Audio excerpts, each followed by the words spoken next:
Sociedad Colombiana de Pediatría a su módulo de lactancia materna. Soy la doctora Gira Torres, médico pediatra, miembro de la Sociedad Colombiana de Pediatría, docente en la Universidad del Bosque y con una formación en lactancia materna que ya lleva un largo camino, especialmente por ser mamá de 3 hijos y haber tenido la experiencia de 3 maravillosas lactancias. Entonces, comencemos. Lo primero, estando en ese marco normativo, es muy importante que la Semana Mundial de la Lactancia Materna 2022 nos ha inculcado en educar y apoyar a la familia. Y nuestra obligación en esos momentos de estas rutas integradas de atención es atender a la familia gestante, aquella mujer que quiere embarazarse, estar presentes de la educación, asistir a ese parto humanizado, iniciar la lactancia en la primera hora y continuar la exclusividad hasta los 6 meses con la alimentación complementaria. La resolución 3280 del 2018 de las rutas integradas de atención materno-perinatal, pues nos ha llevado a que incluso desde la pandemia tengamos que asistir a nuestros pacientes en esa educación prenatal.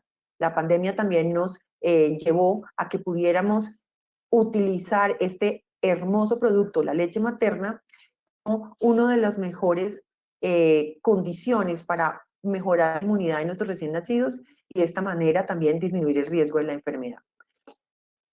El Plan Decenal de Lactancia Materna y Alimentación Complementaria planteado para el 2021-2030 se socializa a través de la Fundación Salutia. Ustedes pueden acceder a través de este código QR a toda la información. Es un instrumento de política pública en el cual tenemos que tener en cuenta que se establece la lactancia materna y la alimentación complementaria como un derecho humano, con un enfoque de derechos y un enfoque diferencial. Tenemos un histórico, pero solo les traigo aquí algunos hitos grandes que son muy importantes, como puede ser la implementación de las estrategias de atención de enfermedades prevalentes en la infancia, cuando comenzamos a no solo ver las instituciones amigas de la mujer y la infancia, solamente el niño y la madre, sino también en un enfoque integral, la adopción de las salas amigas en la ley 1823 de la familia lactante en entidades públicas y territoriales y posteriormente, según el Código Sustantivo del Trabajo, en los espacios laborales. Miren cómo, tratando de proteger, también hemos hecho parte de todos estos procesos, donde incrementamos la licencia de maternidad de 14 semanas a 18, introducimos todos estos momentos de atención importantísimos que traíamos de la norma 412 del 2000 a la ruta integrada de atención y posteriormente en la resolución 2423, estas salas amigas en el entorno laboral establecen sus parámetros técnicos y deben estar presentes y vigentes dentro de la normatividad. Y la ley 2114 del 2021, donde el padre tiene 15 días de su licencia y puede incluso compartirla con la madre si este fuese el caso. Unos mensajes claves desde el punto de vista de este plan decenal de lactancia materna, que son que los principales sujetos son los niños y los niños en los primeros 1000 días de vida, concebido como bien lo sabemos desde la gestación hasta esos primeros 2 años, y las madres gestantes y madres en el periodo de lactancia. Mensaje clave que es la implementación de este mismo dentro de una grandes fortalezas como es que exista una gobernanza territorial que se articule con el sector público y el sector privado y que se pueda potenciar institucionalmente y participar y movilizar a toda la sociedad, especialmente desde la comunidad. Las prácticas de lactancia materna y de alimentación complementaria en niños y niñas durante el periodo del 21 al 2030. ¿Y por qué tan importante? Porque miren las metas tan altas que se está proponiendo el plan decenal y que debemos cumplirlas, y las compararemos con las cifras actuales. Un porcentaje menores de 6 meses con lactancia exclusiva, alrededor de un 51% para el 2030. Recuerden que la exclusividad es importantísima para obtener los beneficios de tiempo que tiene la lactancia materna frente a enfermedades respiratorias, enfermedades gastrointestinales, incluso al padecer de enfermedades oncológicas como puede ser la leucemia. Que la prevalencia de la desnutrición crónica en menores de 2 años sea de 3.9% al 2030, que la tasa de mortalidad por desnutrición en niños menores de 2 años sea de 7.5 por cada 100.000 menores de 2 años para el 2030 y que la tasa de mortalidad evitable en menores de 2 años por deficiencias o anemias nutricionales sea de 17.4 por cada 100.000 menores de 2 años para el 2030.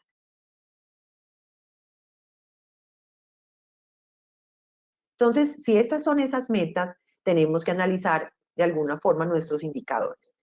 Los 4 grandes indicadores que nos ha planteado la UNICEF está en el inicio temprano, en la exclusividad, en el inicio de la complementaria a los 6 meses, para poderla llevar hasta los 2 años o más, como nos lo ha dicho OMS, como nos lo ha dicho UNICEF.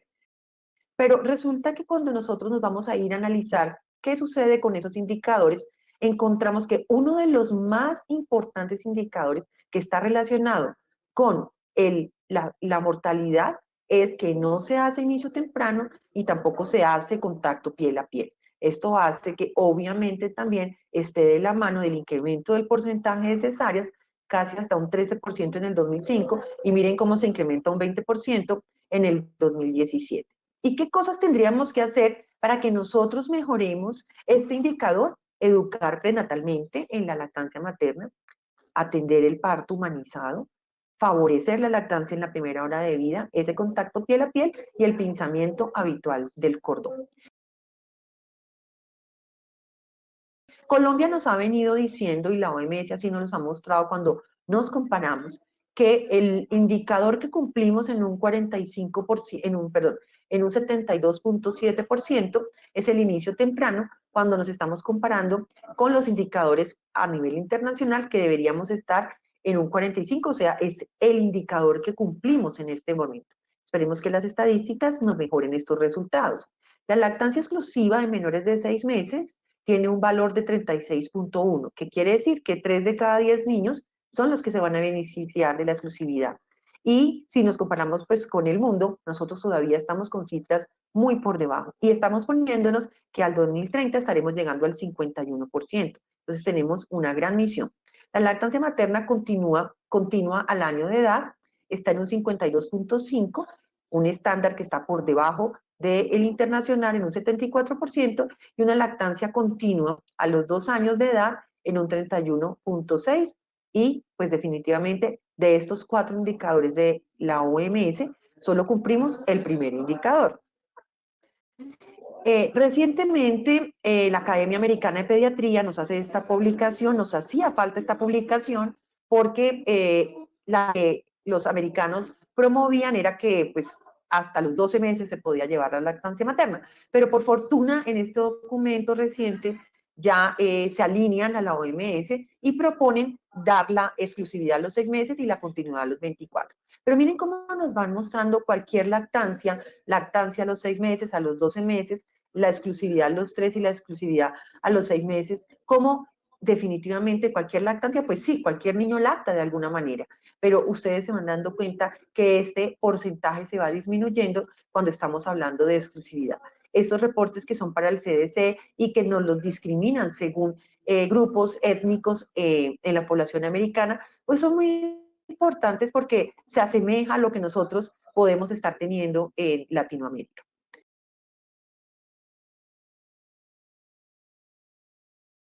Vamos a dar inicio a la parte de qué es la leche materna. En este momento es muy importante que lo definamos porque nosotros lo que tenemos que tener es un buen comienzo. Y la literatura nos estaba poniendo esta palabra, un buen timing es lo mejor. Y ya sabemos que lo ideal sería iniciarlo inmediatamente el niño nace en su primera hora. Pero definámosla porque tanto para el Plan Decenal de Lactancia Materna como para documentos como OMS, es importante que tengamos alguna concepción de que ya no es solamente alimentar a una madre directamente del seno, sino que esta bebé lo podemos estar alimentando de leche materna extraída, ¿sí? O que se da por algún otro medio diferente a la glándula mamaria. Entonces, es clave esta definición. Lactancia materna es el proceso de alimentación con leche de una madre a su bebé, bien sea directamente al pecho o extrayéndoselo del seno y dándoselo por otro medio. Entonces, esa lactancia materna incluye también la alimentación de un bebé con leche donada por otra mujer que no sea su madre. Es muy importante que en la primera hora de vida podamos hacer El pinzamiento tardío del cordón o habitual, el contacto piel a piel durante al menos una hora, evaluar el recién nacido en el abdomen materno y minimizar cualquier tarea que no sea urgente en esa primera hora, así como poder iniciar la lactancia materna.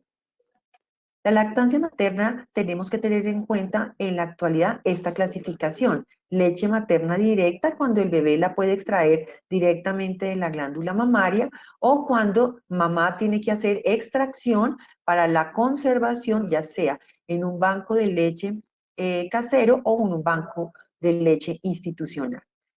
El asegurar un buen comienzo nos permite tener unos beneficios únicos sobre la leche materna. Sabemos que es el mejor nutriente, el más completo, esa adecuada digestión y facilidad que da para que se establezca esa microbiota a nivel intestinal. Su uso eficiente nos va a llevar a proteger contra enfermedades infecciosas, enfermedades respiratorias y gastrointestinales, así como la protección frente a enfermedades crónicas no transmisibles en la edad adulta y el menor costo frente a cualquier otra forma de alimentación en el niño. Unos beneficios maravillosos frente a la lactancia, que es el vínculo y el desarrollo, espaciar un nuevo embarazo y proteger a la salud de la madre. Eh, el inicio en la primera hora y la exclusividad en los primeros 6 meses de vida con la complementaria hasta los 24 meses o más, pues debe ser nuestro objetivo. También es muy importante que tengamos en cuenta cuál es la mejor alimentación, si lo hacemos con leche directamente de la madre al seno o si lo hacemos de leche extraída. ¿Y qué relación tiene esto con la duración de la lactancia? Hay múltiples estudios, miren, este es un estudio de corte prospectiva donde se analizaron 541 binomios, se asoció el modo de amamantar y la duración de cualquier amamantamiento completo, ya sea por lactancia materna exclusiva directa, por lactancia materna exclusiva de leche extraída o por la lactancia mixta. Entonces, ¿qué obtuvieron? Unos factores maternos asociados de forma independiente. Entonces, había una mayor probabilidad de hacer extracción de leche materna en lugar de darla directamente en mujeres que tenían una etnia china, aquellas mujeres que tenían educación terciaria o superior, que fueran primíparas y que tuvieran empleo durante el embarazo. ¿El porqué de esto? Porque probablemente una mamá que está en lactancia materna exclusiva, que aprende a hacer extracción, pues ese método mixto la va a llevar a que prolongue su lactancia y la puede utilizar. Mientras que si lo hacemos por separado, pues en el momento del ingreso laboral o el tener algún problema o alguna enfermedad, pues la que lo está haciendo directamente no se prepara y no puede llevarla a un mayor tiempo. La duración entonces depende de alternar una lactancia materna directa con una lactancia de leche humana extraída. ¿Qué datos se han reportado en el mundo frente a que una mamá que extrae su leche y se la dé a sus hijos? En Estados Unidos, miren que hasta el 85% de las madres lactantes han alimentado a su bebé con leche humana extraída entre 1.5 y 4.5 meses después del parto. Una revisión para Shanghái nos menciona que el 64% de estas madres extrajeron leche materna a las 6 semanas del posparto en un estudio de cohorte prospectivo.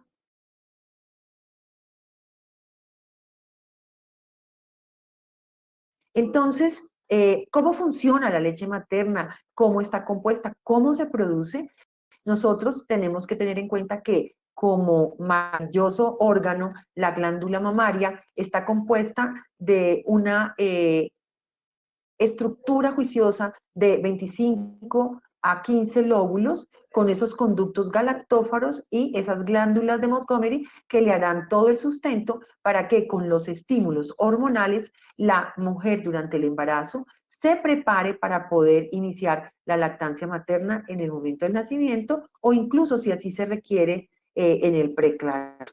Una estructura anatómica de la glándula mamaria que nos va a permitir que todos estos lactocitos, una vez activados, inician esa secreción a nivel alveolar y que después pueda ser eyectada y sea parte de ese paso de leche de la glándula mamaria al bebé.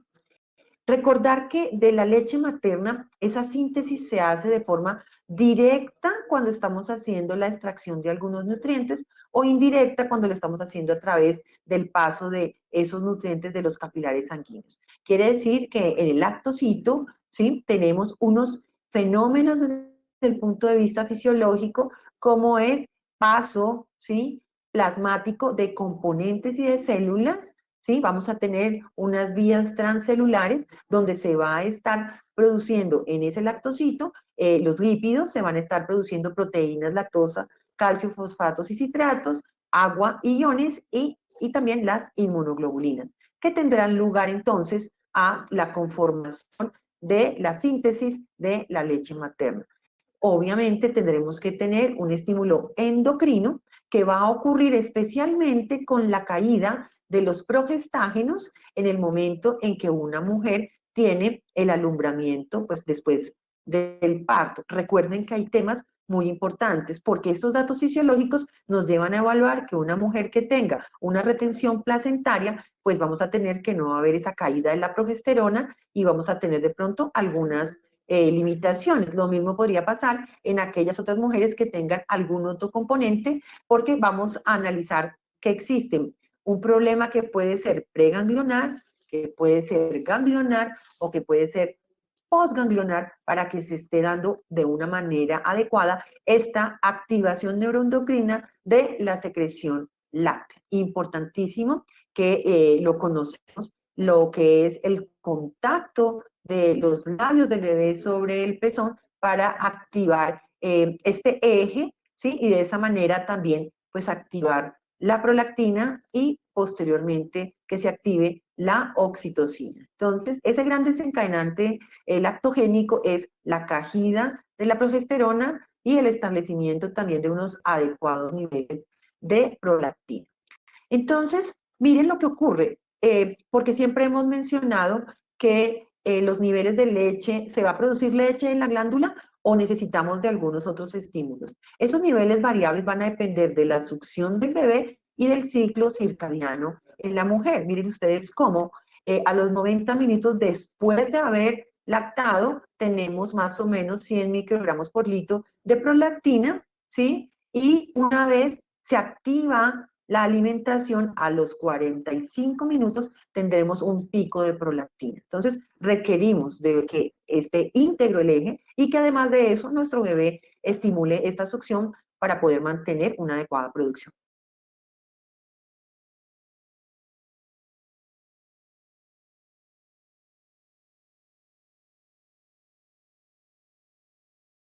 ¿Una producción de qué? De unos componentes nutricionales y de unos componentes bioactivos, millones de células, inmunoglobulinas, oligosacáridos de leche de mamá, enzimas, hormonas, vitaminas, minerales, anticuerpos, inmunoglobulinas, ácidos grasos de cadena larga y aproximadamente 1.400 moléculas diferentes de microARN que nos ayudarán en la transmisión de muchísimas señales, tanto inflamatorias como transmisión de incluso una memoria inmunológica a futuro.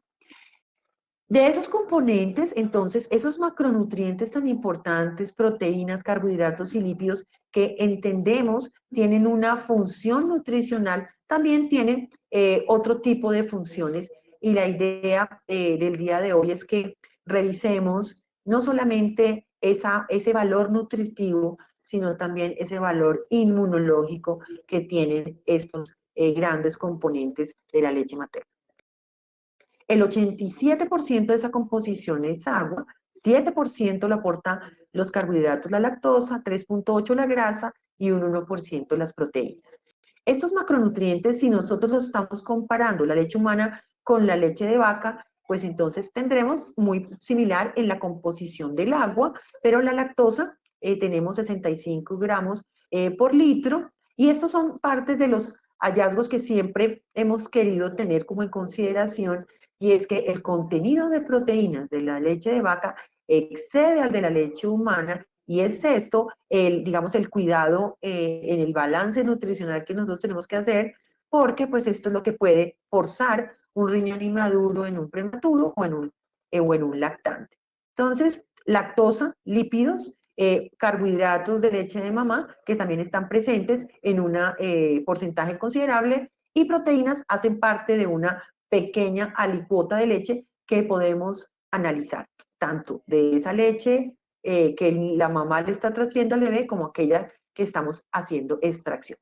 Miremos algunos cambios que pueden ocurrir durante los periodos de lactancia. También conocemos que en los primeros 3 días de la lactancia de una mujer, esa lactogénesis tipo 1 se corresponde del calostro, que después viene un periodo entre los 14 y los 21 días, esa leche de transición, y la leche madura que va de más o menos los 49 a los 56 para establecerse y permanecer durante todo el tiempo que esté ese bebé lactado.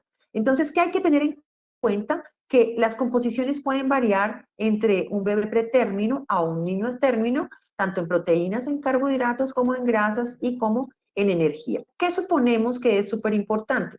Que requerimos grandes aportes proteicos. Mira cómo el calostro nos puede llegar hasta 4.4 en un prematuro, ¿sí? O cómo podemos esperar que este carbohidrato, que es bajo en el momento del calostro, se incremente hacia la leche madura para que pues este niño tenga ese aporte energético, un aporte estructural, un aporte energético por parte de los carbohidratos.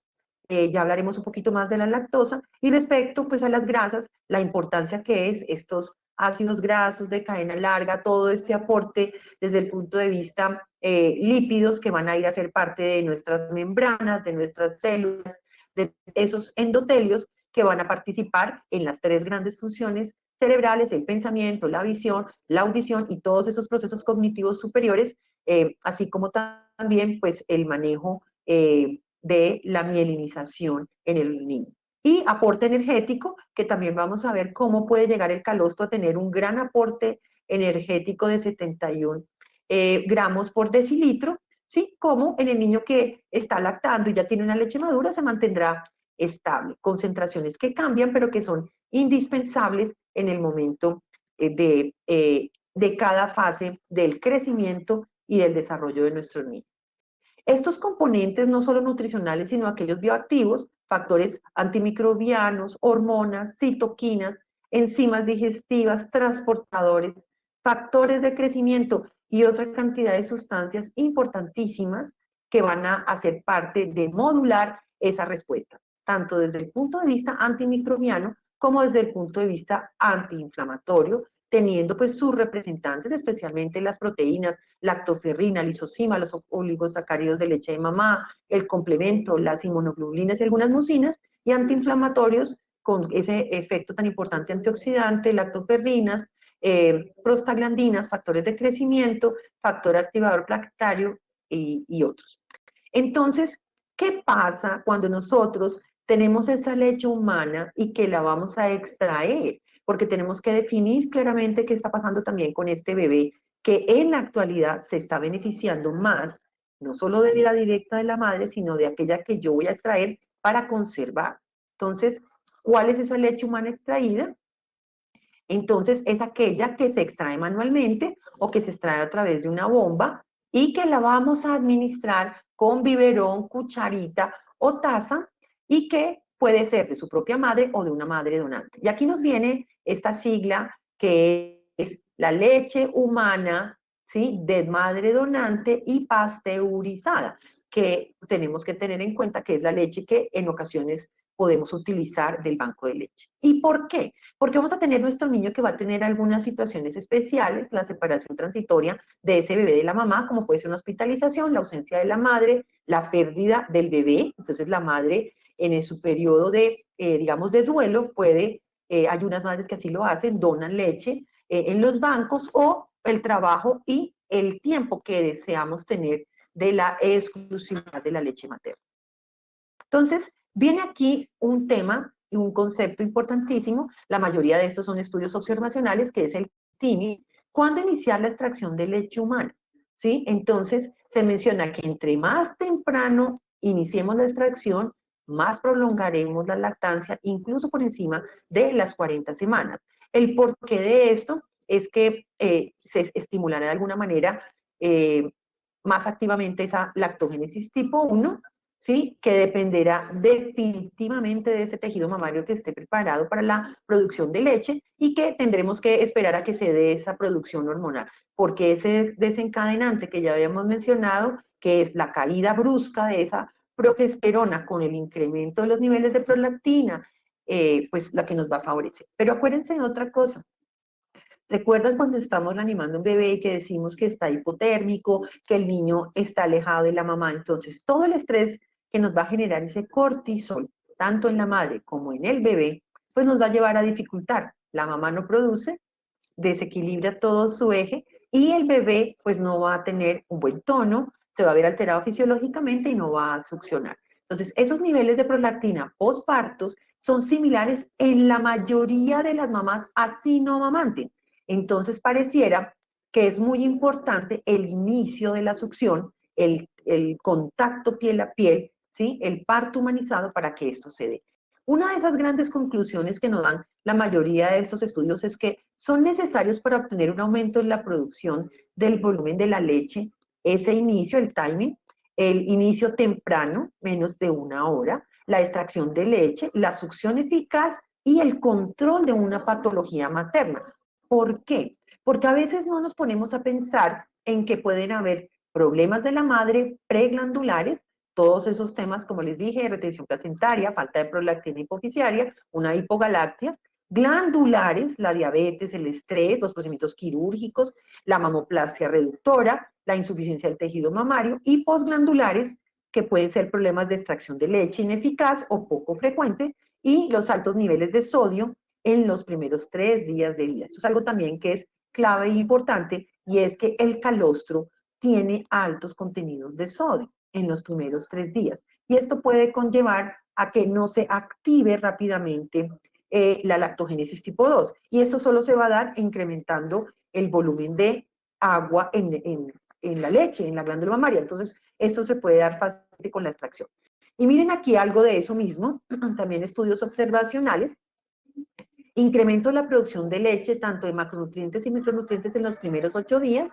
Debe existir una increíble coordinación, y para que ustedes se den cuenta, miren, acá están los volúmenes, miren cómo en el tiempo vamos incrementando volúmenes, citratos, fosfatos, glucosa, potasio, magnesio, calcio, lípidos, lactosa, proteínas, sol. Y esto es lo que nosotros vemos reflejados en cómo vayamos iniciando rápidamente. Si esto nos está dando, pues entonces el volumen, el agua, no lo vamos a poder obtener, y lo mismo no vamos a estimular también la producción incrementada de lactosa, que es la que nos va a ayudar a arrastrar también el agua.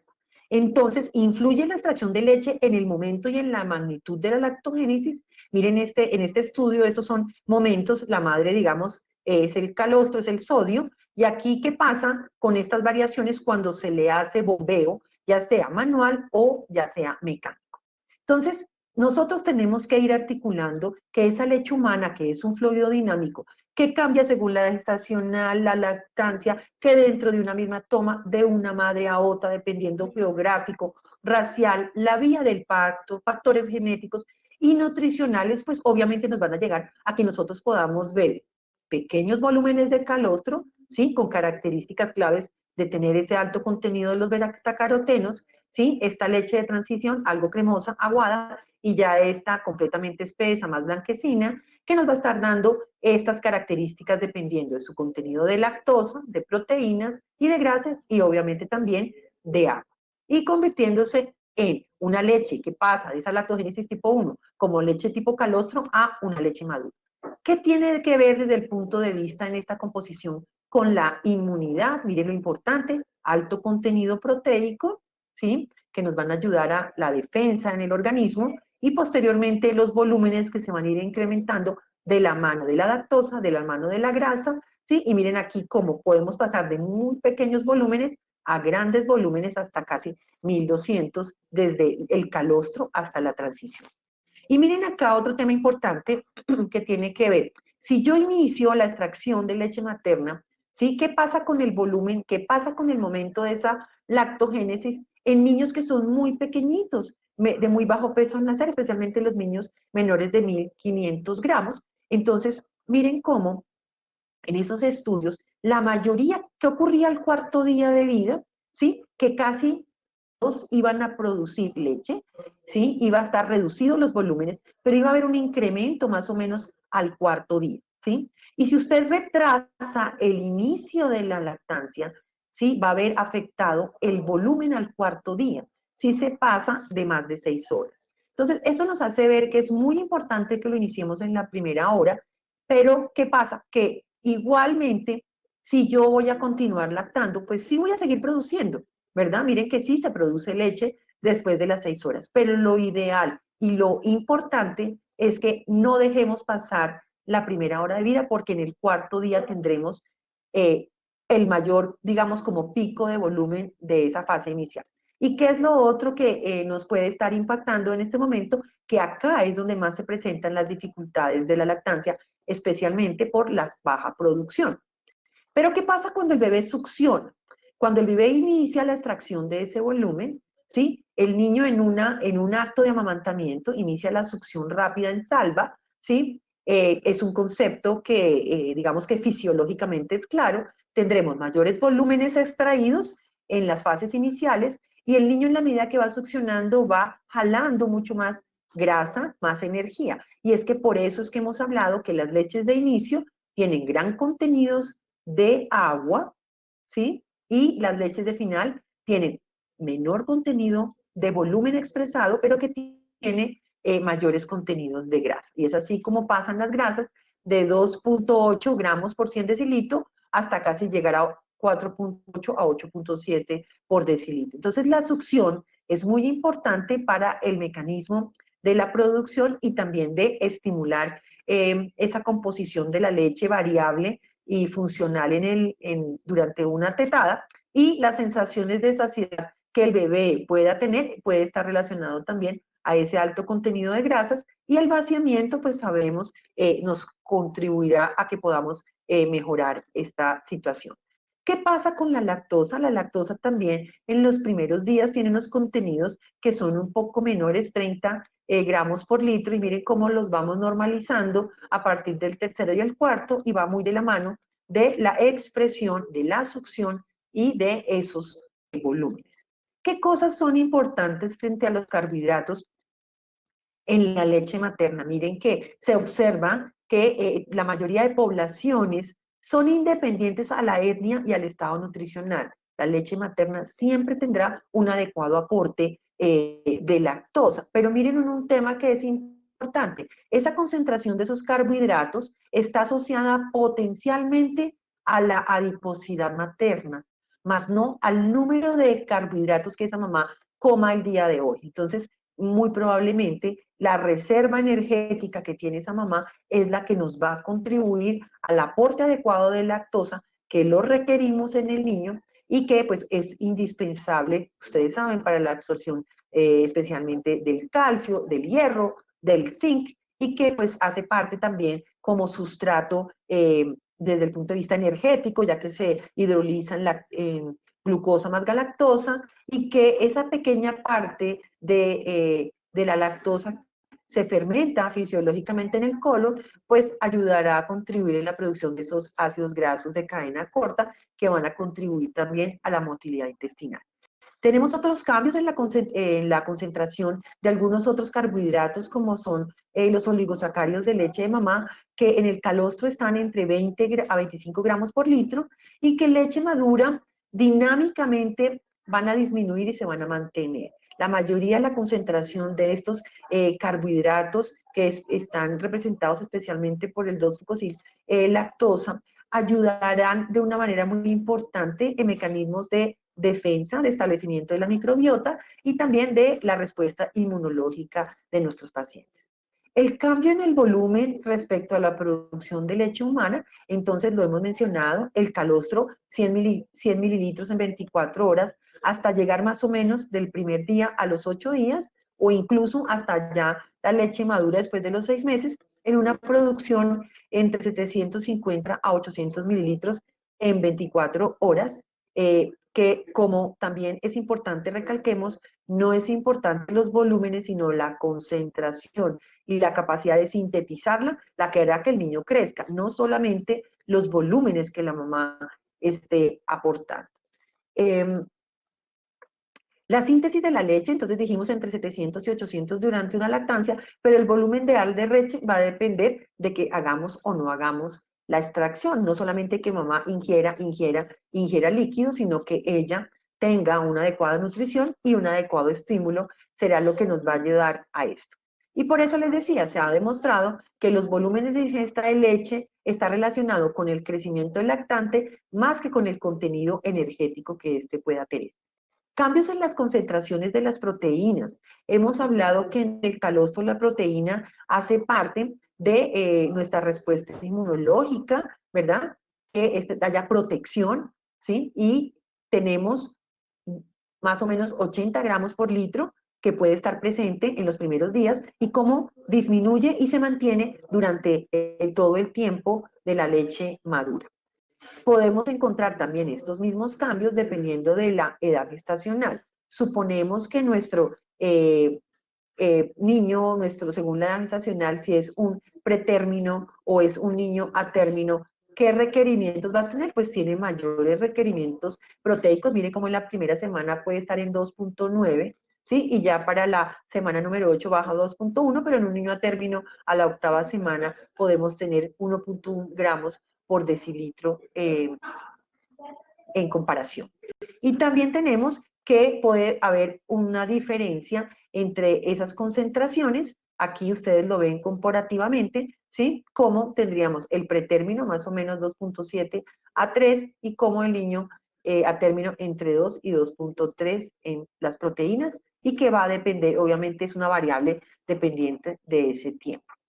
Entonces, esto es lo que vemos. En la medida que el niño tiene una mayor tasa de crecimiento, requerimos un mayor aporte proteico, y en la medida en que el niño pues va estableciendo todos sus procesos y esa tasa de crecimiento disminuye, pues también disminuye gradualmente los niveles sin desaparecer y, digamos, comportarse de una manera fisiológica.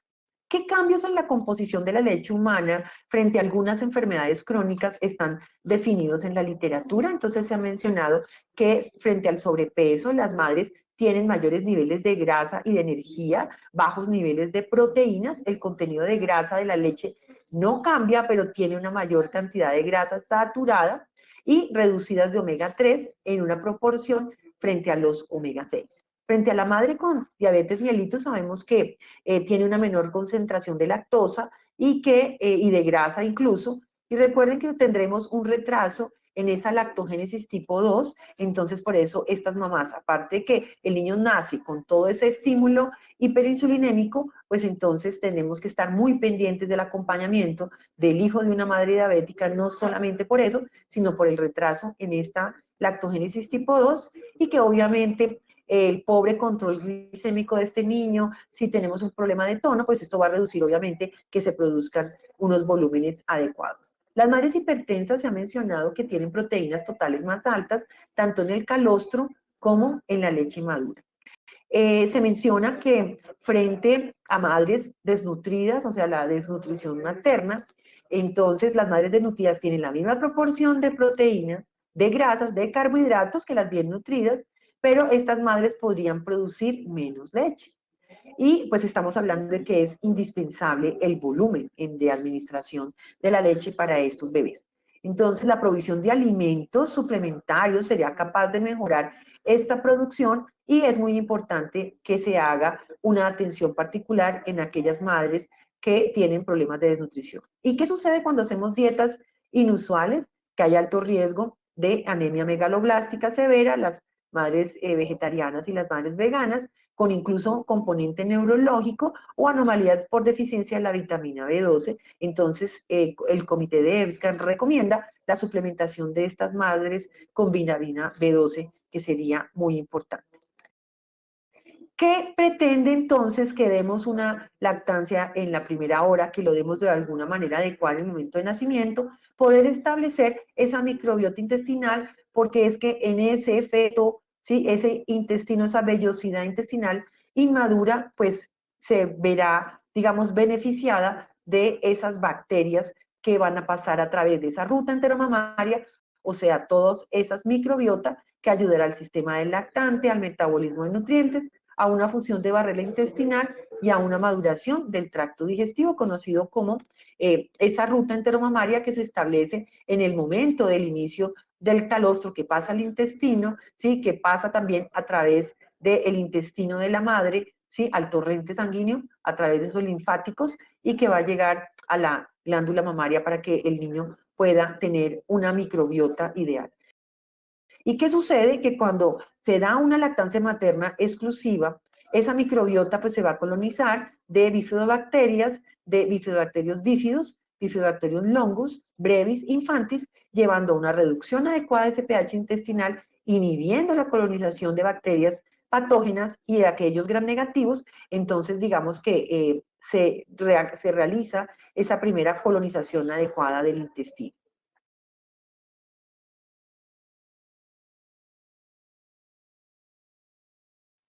Dijimos que es muy importante extraer la leche humana. ¿Cómo lo vamos a hacer? Existe la extracción manual, que es lo que promueve la Organización Mundial de la Salud, aunque también lo podemos hacer de una manera mecánica, ya sea con extractores manuales o con extractores eléctricos. Cochrane nos menciona que la extracción manual y con algunos extractores a bajo costo, pues puede ser importante porque podemos hacerlo y esa leche pues va a proveer la alimentación adecuada de nuestros bebés. Importante mencionan en esta revisión la importancia del lavado de las manos, ya que en ninguna de las dos formas se ve que exista cambios en la composición ni de la microbiota ni de las bacterias si estamos haciendo una adecuada higienización de las manos. Miren este estudio randomizado controlado de extraer manual o de extraer en niños pretérmino a través de la boca. ¿Qué pretende? Pues asegurar que estos niños pretérminos menores de 34 semanas adquieran unos volúmenes adecuados por extracción manual, miren, 703, ¿sí? Por extracción con bomba, 779, ¿sí? Y lo que se ha mencionado, un poco, hay una diferencia significativa si hacemos o intercalamos la extracción manual y nos ayudamos con un extractor que pueda ayudar, o una extracción mecánica que pueda incrementar los volúmenes y de esta manera pues beneficiar el aporte de su misma madre o llevar un banco. Entonces, ¿qué se sabe sobre las extracciones de leche? Que es una modalidad de rescate frente al fracaso de la lactancia, especialmente en un prematuro, y definitivamente, si nosotros los comparamos, puede ser una manera útil de hacer una extracción de manera temprana. Entonces dijimos, plástico los podemos utilizar con tapita rosca o las bolsitas, pues teniendo en cuenta evitar. ¿Qué pasa con los plásticos? Tenemos en comparación al vidrio que se adhieren las nutrientes a las paredes, tanto con el vidrio como con el propileno. No se alteran la concentración de los nutrientes como las inmunoglobulinas, especialmente la A. Y sabemos que frente a solo conservación, no estamos hablando de congelación, pueden permanecer células blancas viables mientras sean almacenadas de una manera adecuada, ¿sí? Mientras que si se hace en el recipiente de polietileno, puede haber una reducción marcada de inmunoglobulina, o sea que frente a las recomendaciones de banco, lo ideal sería hacerlos en botellita de vidrio. ¿Qué pasa cuando entonces la tenemos lista, la tenemos envasada, ¿sí? Hacemos lo que se llama como la preparación para meter a la nevera, se embala con alcohol al 70% alrededor, pues para evitar contaminación, pero debemos mantener una cadena de frío que debe ir a menos 5 grados centígrados. Existen insumos especiales para su transporte y aquí vendrían dos razones. O yo voy a llevar mi leche extraída a un banco o yo voy a llevar mi leche extraída a mi banco de leche. Y esta guía que conocemos de la Academia de Medicina de Lactancia nos menciona el uso casero de niños a término. Por eso les digo, no confundir con el prematuro. Se recomiendan siempre pequeñas cantidades en nevera de 60 a 120 mililitros, especialmente por lo que sabemos que siempre que salgan de la descongelación o que cambien de etapa de la congelación a la refrigeración y de la refrigeración hasta el ambiente, estas leches tendrán que ser desechadas. Por eso es que a veces tenemos discrepancia en los tiempos. Hay que definir claramente bebés saludables a término cuando están encima de la nevera, temperatura ambiente de 6 a 8 horas, ¿sí? En la bolsa con aislamiento, miren aquí estamos entre 5 grados hasta casi de 4 a 15 grados centígrados, no debe exceder las 24 horas, refrigerador 5 días y congelador en un refrigerador hasta 2 semanas. Por eso es que es diferente que nosotros tengamos en cuenta frente a el donante que se va a ir de su leche al banco. ¿Qué hacemos con esa leche humana extraída? ¿Será mejor fresca o congelada? La literatura nos dice que primero debemos usar la leche fresca, que después usemos la leche que está refrigerada y por último usemos la congelada, y así debería ser nuestra, digamos, consejería frente a las madres. Cadenas de frío que se rompen y tenemos más de 7 grados centígrados. No lo podemos asegurar en una madre que trae una nevera con pilas, ¿verdad? Porque miren los procesos, y esto es importante hablarlo, la fermentación, ¿sí? La rancificación, vamos a cambiar ya incluso el aspecto organoléptico, no solo olfativo, sino también visual. Puede haber procesos de proteólisis y rancificación hasta llegar a la putrefacción, y depende constante del tiempo. Cero. Y yo la saqué recién extraída en recipiente cerrado. La tengo a la temperatura ambiente, me voy a ganar si yo voy incrementando la conservación. Refrigero, congelo, ¿sí? Si la tengo descongelada, ¿qué quiere decir? Que yo la saqué de la congelación, la pasé a la refrigeración, me voy a ganar solamente estas 4 horas al ambiente, 24 horas en la nevera, y ya no la podré volver a congelar. Y aquella se descongela en agua caliente, lo que dure la toma, después se deberá desechar y no deberá volver nunca a congelarse. Es muy importante que utilicemos algunos de los métodos para el calentamiento. Hemos hablado siempre que la leche la calentamos al baño María, ¿sí? Pero pues tengan cuidado, nunca se hace de manera directa a la estufa, se debe hacer esta, ojalá en el agua hervida. Recuerden que cuando ustedes hierven el agua, el punto de congelación puede estar entre los 80 y los 100 grados centígrados, y que si usted lo deja por 30 minutos sobre una superficie, ella puede llegar a los 40 grados centígrados, para que usted evite toda la pérdida enzimática que puede darse si usted la sobrecalienta. No se debe realmacenar ni dejar a temperatura ambiente por más de 24 horas, y debe ser desechada siempre que el bebé la coma. Hay un proceso que es interesante, que es el descargar la leche, que es cuando tenemos el olor rancio al descongelarla.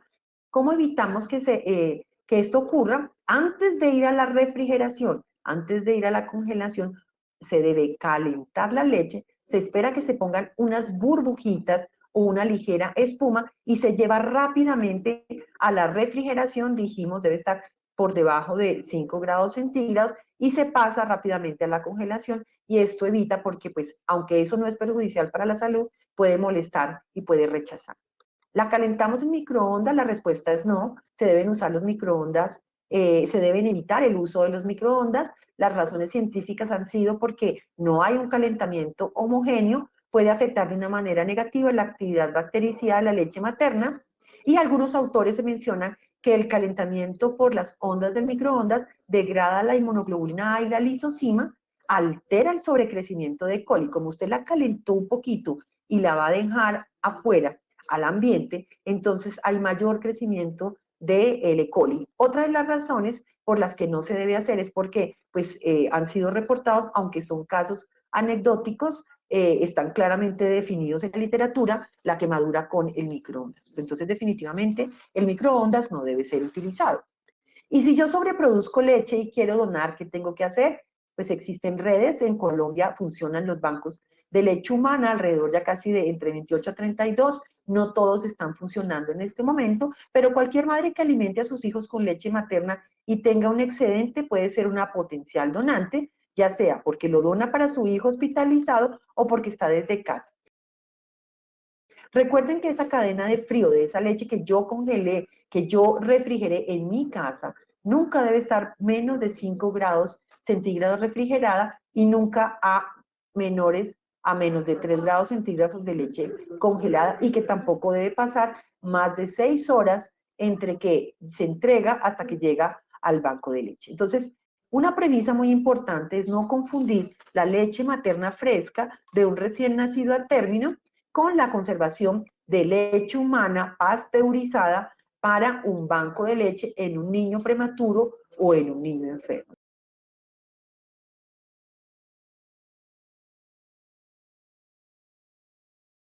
Entonces, ¿qué son esos bancos en el hospital? Pues son esas áreas especiales donde tendremos esos donantes, ¿sí? Hace ya varios años se viene celebrando el día 19 de mayo, el Día Mundial de la Donación de Leche Humana, como parte del programa de bancos de leche de la Organización Mundial de la Salud y la Red Mundial de Bancos de Leche.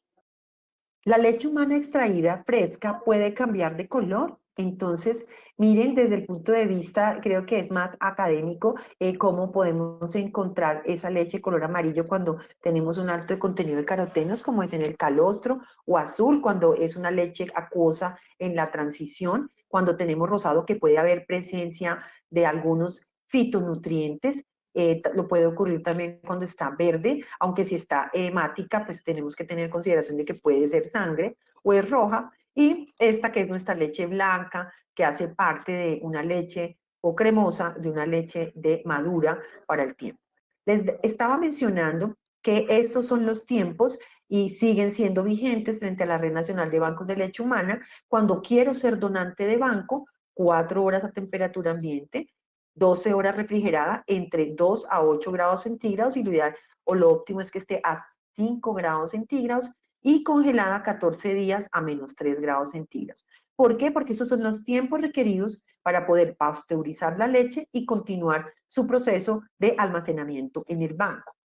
¿Cuál es el proceso más utilizado? Existen muchos de pasteurización, el método Holder, el método freezing, ¿sí? ¿Qué significa la pasteurización? Un tratamiento térmico, se lleva la leche durante un periodo de 30 minutos a 62.5 grados centígrados por 30 minutos y una vez ha ocurrido la inactividad de virus, de bacterias y de alguna microbiota saprofítica, esta leche al terminar, ¿sí? Se va a llevar un enfriamiento rápido a 5 grados. Aquí están pasando de la pasteurización a la congelación y de esta manera nosotros vamos a tener que vamos a neutralizar la mayoría de estos. Pero ¿qué le pasa a los componentes? Entonces las vitaminas. La vitamina C se ha mostrado que es destruida por la pasteurización tipo Holder. Las vitaminas A y E se conservan, no hay datos claros para D y para B. Algunos micronutrientes, no hay evidencia de que se altere ni el zinc, ni el cobre, ni el selenio,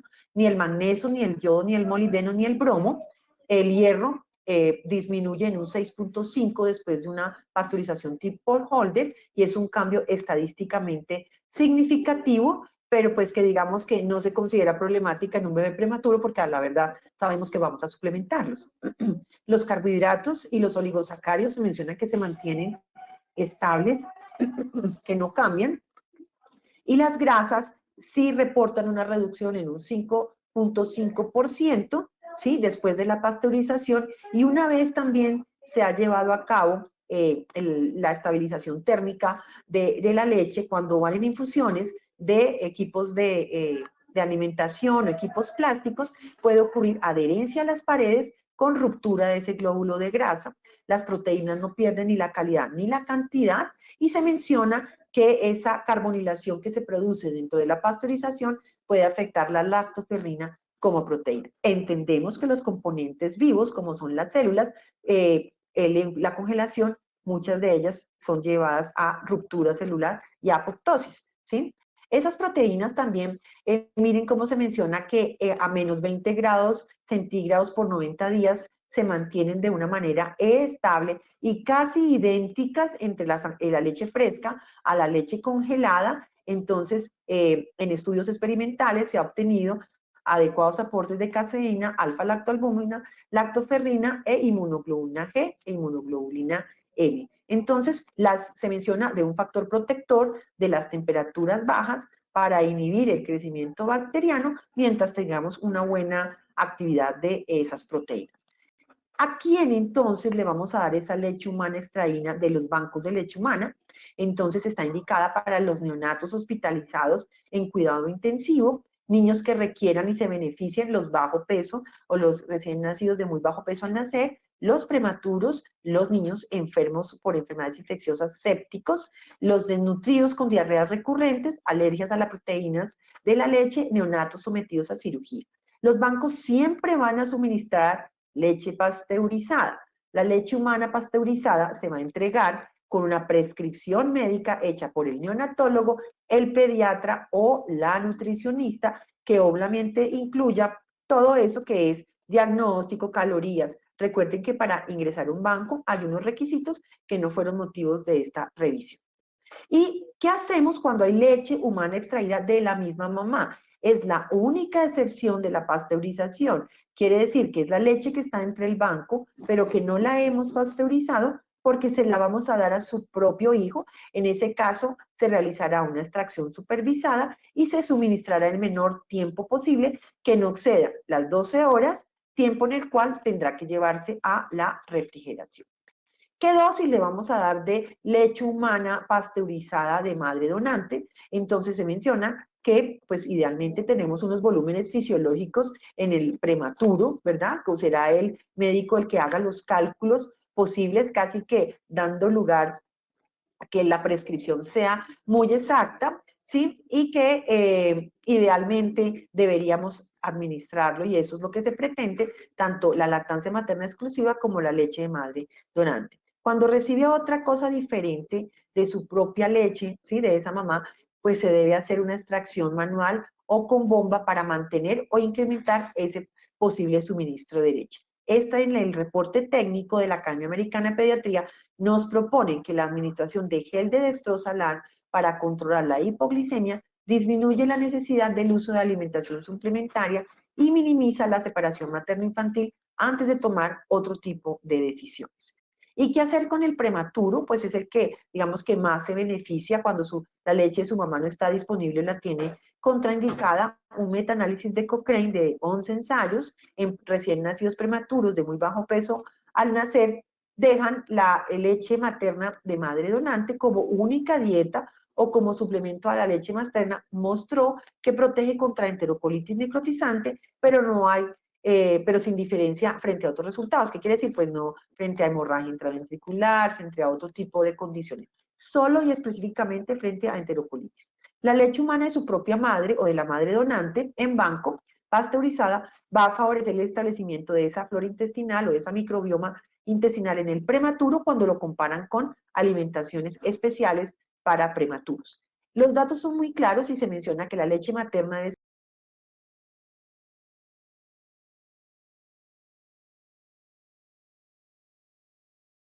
Y para terminar, algunos tips que pueden ser importantes. Recuerden, si no hacemos una adecuada preparación de eso que no pudimos dar en la transferencia fisiológica de la leche por la glándula mamaria, de la del banco, es que tenemos estos riesgos de contaminación del producto en la preparación de una fórmula infantil, como puede ser el Enterobacter sakazaki o la salmonela entérica. Pero ¿por qué es importante la OMS? Porque como médicos lo debemos saber, tenemos una guía y debemos fundamentarnos en conocerla, ¿sí? Hay un mayor riesgo en la medida en que se reconstituya la fórmula o se refrigere un biberón. Entonces siempre tenemos que tener en cuenta los productos, los utensilios que utilicemos en esos ambientes asistenciales o caseros donde se esté dando a cabo. Aquí por traerles en este documento de Avery, donde nos mencionan en la neonatología cómo tanto la Academia Americana de Pediatría, ACOC y el CDC proponen contraindicaciones maternas, la tuberculosis miliar activa no tratada y sus conductas, absténgase de lactar, ¿sí? El contacto infantil hasta que no reciba tratamiento y cuando ya no sea contagioso, que puede ir alrededor de las 2 semanas. Las lesiones herpéticas activas en la mama, las lesiones activas de varicela, las lesiones de VIH. Y miren acá una cosa que es importante. Para Colombia, el VIH sigue siendo una contraindicación, pero así nos lo comienzan a mostrar algunas literaturas en la que la infección activa por el VIH no es una absoluta en algunos países. ¿Por qué especialmente? Porque si no tenemos el recurso de dar una fórmula infantil, pues tenemos que recurrir a que la mamá le dé leche materna de su propia mamá. Pero que ojalá si lo hace, lo dé exclusiva, porque al combinar hay riesgo de sangrado intestinal y esto incrementaría. Si se le da leche materna en entornos donde no es posible tener la fórmula infantil, hay que tener cuidado que no se puede prolongar la lactancia por encima de los 12 meses porque el riesgo nuevamente se incrementa de transmisión a través de la leche materna. Entonces, es una salvedad, aunque conocemos cómo es nuestro protocolo colombiano. Y la infección activa por el virus linfotropo humano, el uso de drogas ilícitas es una contraindicación absoluta, es muy importante. La quimioterapia, la radioterapia para cáncer, algunas enfermedades, como ya conocemos, el COVID-19 y la epidemia por influenza, lo importante que ha sido en limitar el contacto, higiene de manos, aislamiento, acompañado del bebé, el uso de las medidas de protección, pues para minimizar este riesgo. Y neonatales, la galactosemia y algunos otros errores innatos del metabolismo. Es importante que tengamos en cuenta que se utiliza, y así nos lo propone este nuevo documento de la Academia Americana de Pediatría, tener en cuenta que es un método contraceptivo que en la clasificación de criterios éticos de elegibilidad está entre el 1 y el 2, o sea, no existen restricciones y puede ser utilizado, ¿sí? Siempre y cuando se acompañe, ¿no? Aquí como nos lo mencionan, el uso a partir de los 10 minutos después del alumbramiento y hasta un mes después del parto, como MEC2, y para el uso entre un mes y más de un mes después del parto, siempre y cuando se realice en consentimiento de la madre y la pareja. Hace parte de las recomendaciones. Los factores que más han llevado a que tengamos dificultades con la lactancia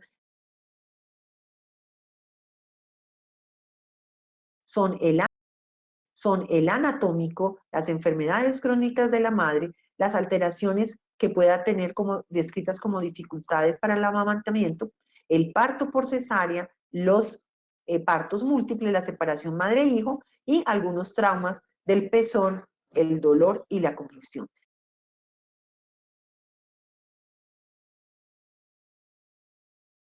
Pues miren ustedes, es que tenemos que analizar las dos miradas, ¿sí? Si es un parto prematuro, si es un niño grande para la gestacional y tiene problemas metabólicos, si existen esos problemas de Agar en las primeras 24 horas.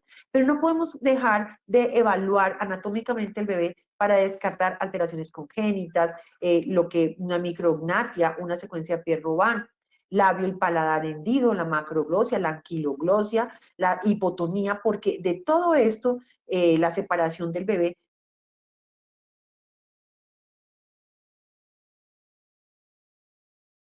que el patrón de succión debe ser el que se dé de una manera fisiológica, donde nuestro bebé en un adecuado agarre y en un adecuado sello va a poder hacer la fase rápida y poder ir intercalando de una manera adecuada lo que es respiración, succión y deglución. ¿Con qué utensilios? Una vez ya extrajimos la leche, ¿qué vamos a hacer? Lo deberíamos colocar en vidrio o en cristal, tapa rosca, que son los ideales para congelación, porque pues los plásticos tendrían algunos problemas frente a los talatos o al bisfenol A, y que si lo hacemos en plástico es indispensable que esté protegido, ya que esos plásticos pueden pincharse y pueden tener errores como contaminación o estabilización. Siempre miren que estos vasitos no requieren esterilización, requieren es un adecuado manejo de agua y jabón, dejar secar para poder continuar la conservación. Si no existe un proceso de succión, no vamos a poder administrar una adecuada de alguna manera, ya sea que lo vayamos a hacer con vasito, con cuchara, con sonda o con el finger feeder, que lo hagamos con jeringa o con sistemas de relactador, o incluso la necesidad que pueda tener cultural, la necesidad de poder tener eh, un tetero.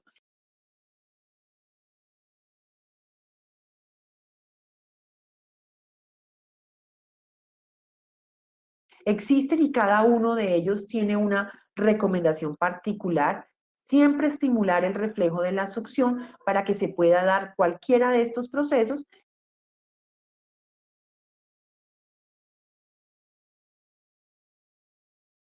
y entendemos cómo cada una de esas situaciones pues tiene un paso a paso para poder reiniciar o transferir los beneficios que tendría.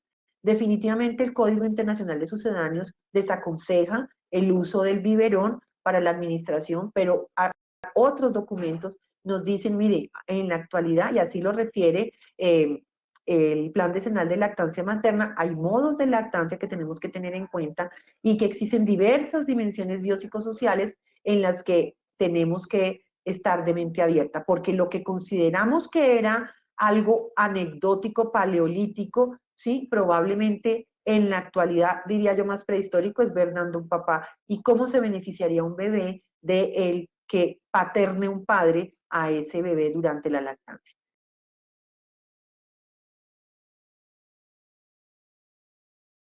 Entre esos mensajes para llegar a casa, tenemos que la leche tiene unos componentes maravillosos en un equilibrio dinámico, en una función que tiene desde las propiedades nutricionales hasta las propiedades bioactivas, que se requiere de un ejercicio fisiológico establecido de la succión para que todo se active, también la parte endocrinológica de la producción de la leche, no solo lo mecánico, como tiene que ser el vaciamiento, que existen algunos componentes con unas funciones particulares que las debemos conocer para poder, pues, obviamente sumarle los otros beneficios.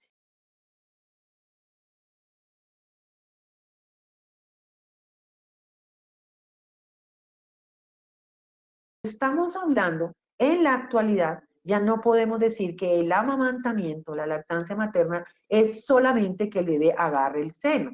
Es que esa mamá sea capaz de extraer su leche para poderla conservar y poderla refrigerar y volvérsela a administrar a su hijo de la mejor manera, con un beneficio que la ciencia nos lo mostró primero para los prematuros y los niños enfermos, pero que hoy lo conocemos para que de esa manera sea una forma de incentivar la lactancia materna, educando, protegiendo y apoyando la lactancia en estos bebés.